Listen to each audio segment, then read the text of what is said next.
السلام علیکم ورحمۃ اللہ وبرکاتہ۔ آسکاسیہ مدنی کے سلسلے میں ہمارے پاس بہت سارے ایسے سوال آتے ہیں جس کی مجھے سمجھ آتی ہے کہ میں ان کا جواب نہیں دے پاؤں گی۔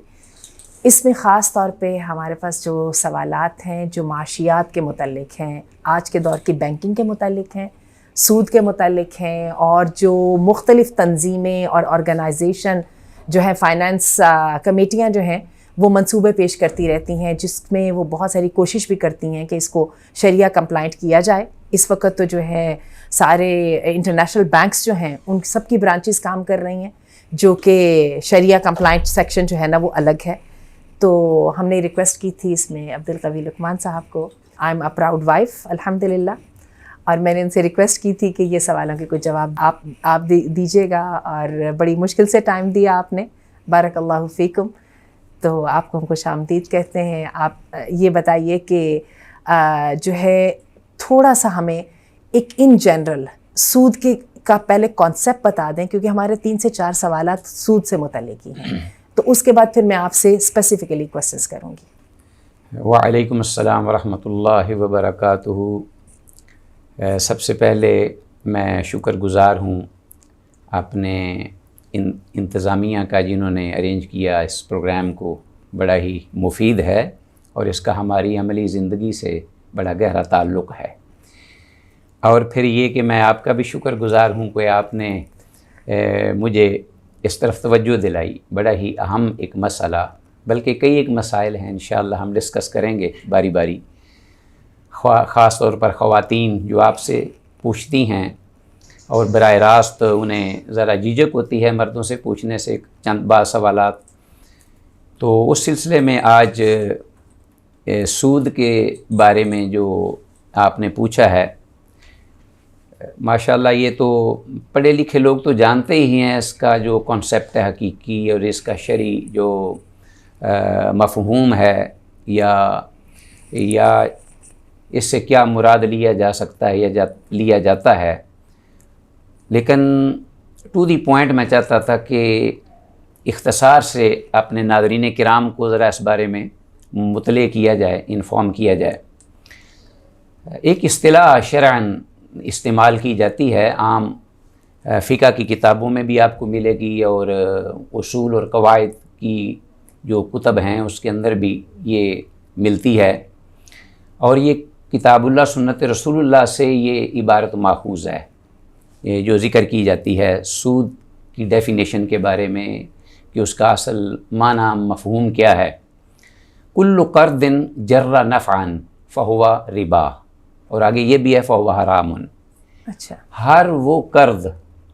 یعنی قرض جو ہے وہ جب کسی کو ضرورت پڑے کسی چیز کی، تو ہمارا دین، ہمارا اسلام یہ اجازت دیتا ہے کہ آپ اپنے بھائی کی ضرورت پوری کریں، اور وہ 2 طرح کا ہو سکتا ہے، ڈونیشن بھی ہو سکتی ہے، لیکن قابل واپسی جو چیز ہوتی ہے، کبھی کبھار آپ نہیں بھی ڈونیشن دینا چاہتے، آپ سمجھتے ہیں کہ مجھے میرا پیسہ واپس چاہیے، یہ بھی تو کم از کم اپنی ان یوزڈ منی جو ہے وہ کسی کو استعمال کرنے دیجیے۔ بہت بڑا احسان ہے یہ بھی کہ اگر کسی کی ضرورت پر، تنگ دستی پر کوئی اس کو قابل واپسی کوئی دے دیتا ہے قرض، تو اب یہ ہے کہ اس قرض کے ساتھ جو دیا گیا ہے ایک معینہ وہ رقم ہوتی ہے، اماؤنٹ،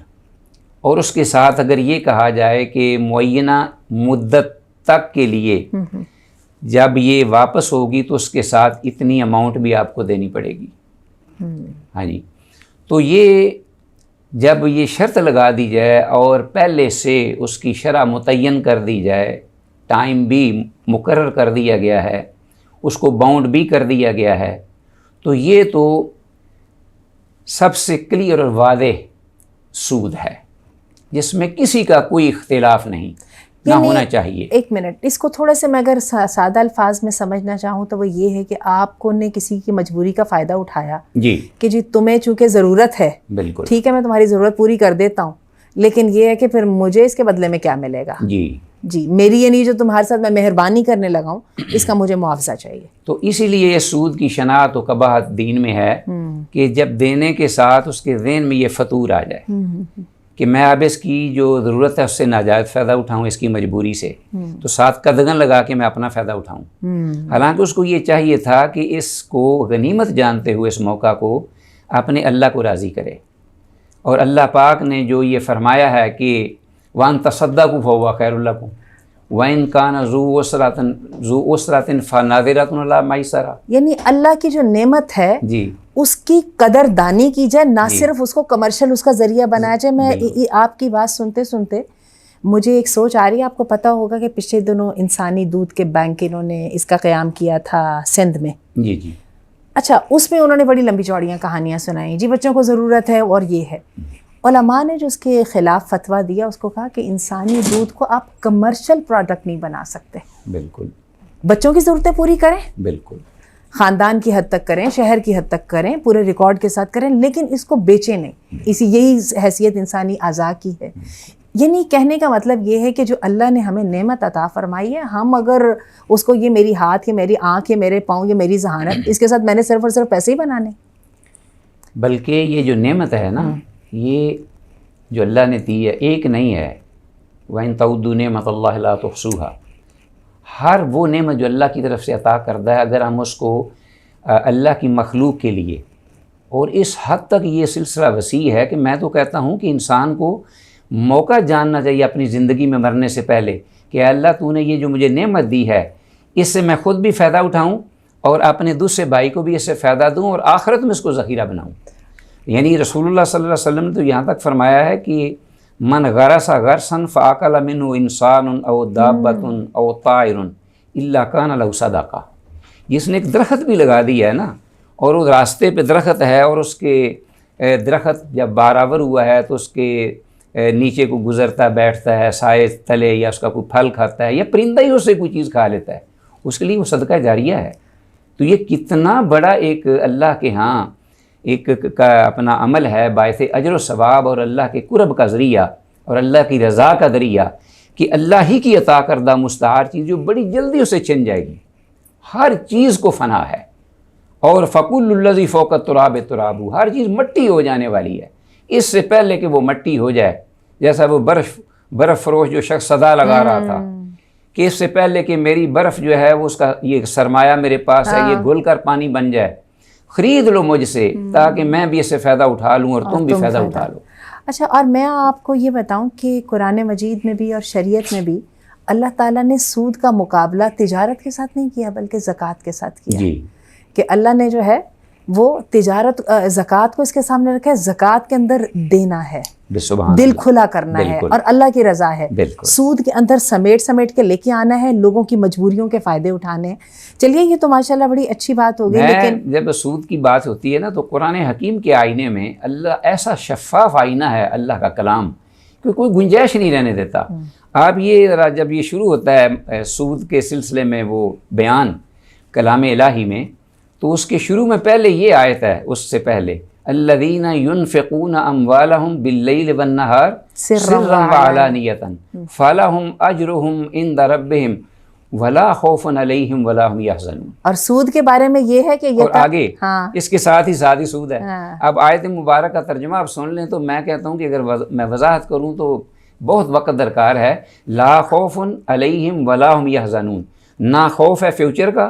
کیونکہ خوف جو ہے وہ شرعاً اس چیز کے بارے میں ہوتا ہے کہ جو خدشہ ہو کہ فیوچر میں مجھے کوئی حادثہ نہ پیش آ جائے، نقصان نہ ہو جائے، اسے ایک مسلسل خوف اور ڈر ہوتا ہے۔ اور جو حزن ہے ولام یحزنون، جو پیچھے ہو چکا اس کا نقصان، وہ اس کو غم کھائے جاتا ہوتا ہے کہ میرا یہ نقصان ہو گیا ہے، اور وہ اس کو گرا دیتا ہے زمین پر، اور پھر وہ انسان جو ہے وہ اٹھ نہیں پاتا۔ یہ غم اور خوف دونوں، یہ دونوں نہیں ہیں جو کہ اللہ کی راہ میں خرچ کرتے ہیں سرا وعلانیۃ۔ اس کے بعد سود کا معاملہ ہے، اور سود ہے اس کا بھی ذرا سین جو ہے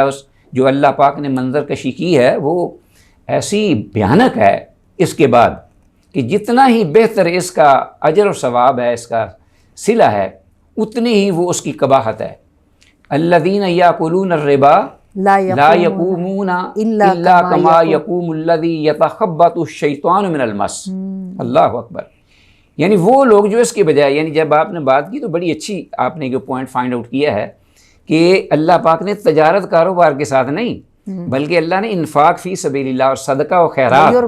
اس کے سامنے، اس لیے کہ صدقہ و خیرات کرنے سے ایک صاحب ایمان میں جو کوالٹیز پیدا ہوتی ہیں، وہ سود خور جو ہے اس سے یکسر محروم ہی نہیں ہوتا، بلکہ اس کے اندر بالکل اس کے برعکس متضاد، اس کے اندر خود غرضی، اس کے اندر یعنی کنجوسی، اس کے اندر بخل، اس کے اندر ظلم و ستم، اس کے اندر سختی، اس کے اندر بےخونی، اس کے اندر یعنی خود غرضی، یعنی جو بھی قباحت آپ دیکھ لیں وہ سود کے اندر، سود خور کے پاس۔ مجھے 1 منٹ دیجیے، اللہ آپ کے علم و عمل میں برکت دے۔ سود کے لیے ضروری ہے، کیونکہ سود خور کو نقصان نہیں برداشت کر سکتا نا، وہ تو اب فائدہ لے رہا ہے نا، کہ پیسہ وہ اس جگہ پہ لگائے جہاں سے پیسے کا ریٹرن اس کو زیادہ سے زیادہ ملے۔ اس کو انسانوں کی ضرورت میں نہیں لگانا، اس کو اس جگہ پہ لگانا ہے جس کو انسانوں کے لیے امپوز کیا جا سکے۔ یہی وجہ ہے کہ آج کی سودی معیشت جو ہے وہ آپ دیکھیں سب سے زیادہ اس کا پیسہ استعمال ہوتا ہے اسلحہ سازی میں۔ اسلحے کی جنگیں ہوتی رہتی ہیں اور اسلحہ جو ہے نا وہ سب سے زیادہ اسلحہ فیکٹریاں پیسہ بناتی ہیں۔ اگلے نمبر پہ ڈرگز میں، اس سے اگلے نمبر پہ آپ لے آئیے کاسمیٹکس میں، ٹھیک ہے، اور اس کے بعد پھر آپ یہ شو بزنس لے آئیں، اور اب تو آپ یہ سوشل میڈیا اور یہ چیزیں لیتے چلے جائیں، کتنا ایزی منی میکنگ ہو گیا ہے۔ اور آپ یہ دیکھیے کہ ضروریات انسانی جو ہے وہ مہنگی سے مہنگی ہوتی چلی جا رہی ہیں، جبکہ آپ کہہ لیجئے کہ وہ بیل بوٹے لگتے چلے جا رہے ہیں، اور انسانیت کا اتنا سا جو طبقہ ہے وہ ان سے صرف مستفید ہو سکتا ہے، اور باقی سارے کا سارا غربت کی لائن سے نیچے ہے۔ اور اس کے اوپر پھر ہمارے دانشور، وہی جو سودی معیشت کو انٹروڈیوس کرانے والے تھے، وہ کہتے ہیں کہ نہیں، زمین کی 8 بلین آبادی زیادہ ہے، ہمیں اس کو چاہیے کہ اس کو لے کے 2-3 بلین تک آئے، جس پر سارے وسائل پورے ہو سکے۔